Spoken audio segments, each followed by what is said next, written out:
రాజకీయ సమరం మొదలైంది. నెలల నిరీక్షణకు తెరదించుతూ లోకల్ బాడీ ఎన్నికల సందడి ఊపందుకుంది.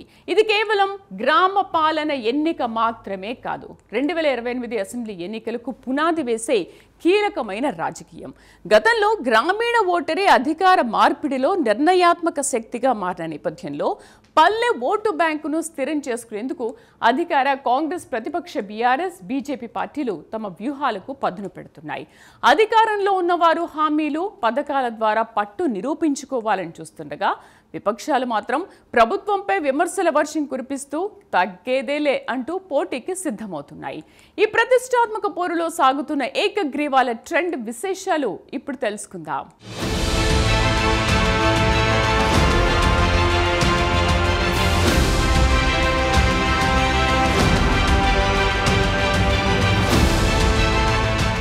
నెలల తరబడి ఎదురు చూసిన లోకల్ బాడీ ఎన్నికల సందడి తెలంగాణలో మొదలైంది. గ్రామీణ రాజకీయ పోరుకు సర్వం సిద్ధం కాగా ప్రధాన రాజకీయ పార్టీలు 2028 అసెంబ్లీ ఎన్నికలపై ప్రభావం చూపేలా వ్యూహాలకు పదును పెడుతున్నాయి. గత ఎన్నికల్లో గ్రామీణ ఓటర్లే ఒక పార్టీని గెలిపించడం, మరొక పార్టీని అధికారంలోకి తీసుకురావడంలో కీలకంగా మారిన నేపథ్యంలో పల్లె ఓటు బ్యాంకును స్థిరంగా మార్చుకునేందుకు అధికార కాంగ్రెస్, ప్రతిపక్ష పార్టీలు విశ్వ ప్రయత్నాలు చేస్తున్నాయి.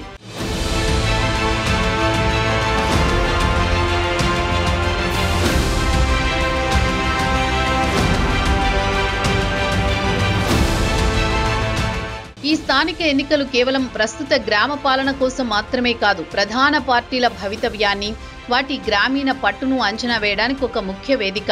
అధికార కాంగ్రెస్ పార్టీ తమ తాజా ప్రభుత్వ పథకాలు, హామీలను గ్రామ స్థాయిలోకి తీసుకువెళ్లి గరిష్ట మెజారిటీ సాధించాలని ప్రయత్నిస్తోంది. దీని ద్వారా అసెంబ్లీ ఎన్నికల్లో తాము పట్టు సాధించినట్లు నిరూపించుకోవాలని చూస్తోంది.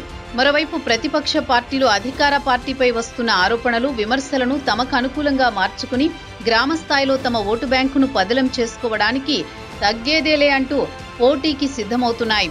2028 అసెంబ్లీ ఎన్నికల్లో గ్రామీణ ప్రాంతాలు కీలకం కానున్నాయనే ఉద్దేశంతోనే పార్టీల నేతలు ప్రతి పంచాయతీ ఎన్నికను ప్రతిష్టాత్మకంగా తీసుకుంటున్నారు.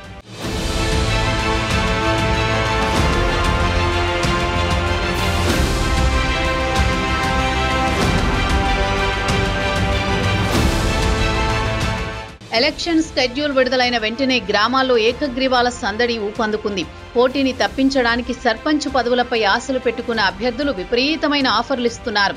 గ్రామంలో గుడి, బడి, రోడ్డు వంటి అభివృద్ధి పనులకు పెద్ద మొత్తంలో డబ్బులిస్తామని ఆఫర్ చేస్తున్నారు. ముఖ్యంగా కార్పొరేషన్లు, మున్సిపాలిటీలను ఆనుకొని ఉన్న జనరల్ పంచాయతీల్లో సర్పంచి పదవులకు అత్యధిక డిమాండ్ ఉంది. ఈ ప్రాంతాల్లో 50 లక్షల నుంచి ఏకంగా 1 కోటి దాకా పెట్టేందుకు ఆశావహులు ముందుకొస్తున్నారు. అంతేకాకుండా ప్రజాప్రతినిధులు కూడా ఏకగ్రీవ పంచాయతీలకు తమ నియోజకవర్గ అభివృద్ధి నిధుల్లోంచి 10 లక్షల నుంచి 15 లక్షల దాకా ఇస్తామని ప్రకటించడం ఈ ఏకగ్రీవాల ట్రెండ్కు మరింత ప్రోత్సాహాన్నిస్తోంది. నామినేషన్ల ఉపసంహరణ ముగిసే వరకు ఈ బేరసారాలు కొనసాగే అవకాశం ఉంది.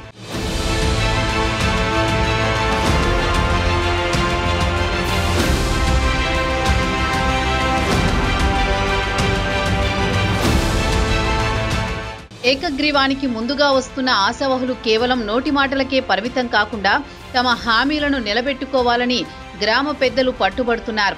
చాలా గ్రామాల్లో ఫ్లాట్ అమ్ముతామని లేదా తాకట్టు రిజిస్ట్రేషన్ చేస్తామని నోటి మాటగా ప్రకటనలు చేస్తే కుదరదని తప్పనిసరిగా బాండ్ పేపర్పై రాసివ్వాలని గ్రామస్తులు డిమాండ్ చేస్తున్నారు. ఇంకా గ్రామ అభివృద్ధి కోసం కేటాయించే డబ్బును ముందుగా మధ్యవర్తులు లేదా బ్యాంక్ అకౌంట్లో డిపాజిట్ చేస్తేనే ఏకగ్రీవ తీర్మానం చేస్తామని కొన్ని చోట్ల గ్రామ పెద్దలు స్పష్టం చేస్తున్నారు. తమకు ఏకగ్రీవంగా గెలిపిస్తే గ్రామ అభివృద్ధికి సొంత నిధులు ఖర్చు చేస్తామని అభ్యర్థులు పెద్ద మనుషులు ముందు ప్రపోజల్స్ పెట్టడం, అందుకు బదులుగా అత్యధిక నిధులు ఎవరిస్తే వారినే సర్పంచ్గా అంగీకరిస్తామని గ్రామ పెద్దలు తేల్చి చెప్పడం ఈ ఎన్నికల ముఖ్య లక్షణంగా మారింది.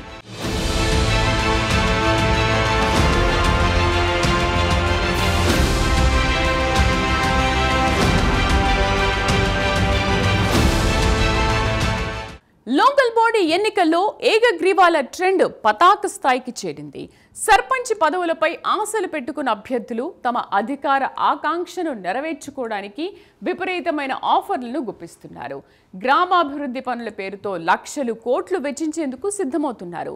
ప్రజాప్రతినిధులు కూడా ఏకగ్రీవ పంచాయతీలకు నియోజకవర్గ నిధుల నుంచి అదనపు ప్రోత్సాహకాలు ప్రకటించడంతో ఈ ట్రెండ్కు మరింత ఊపొచ్చింది.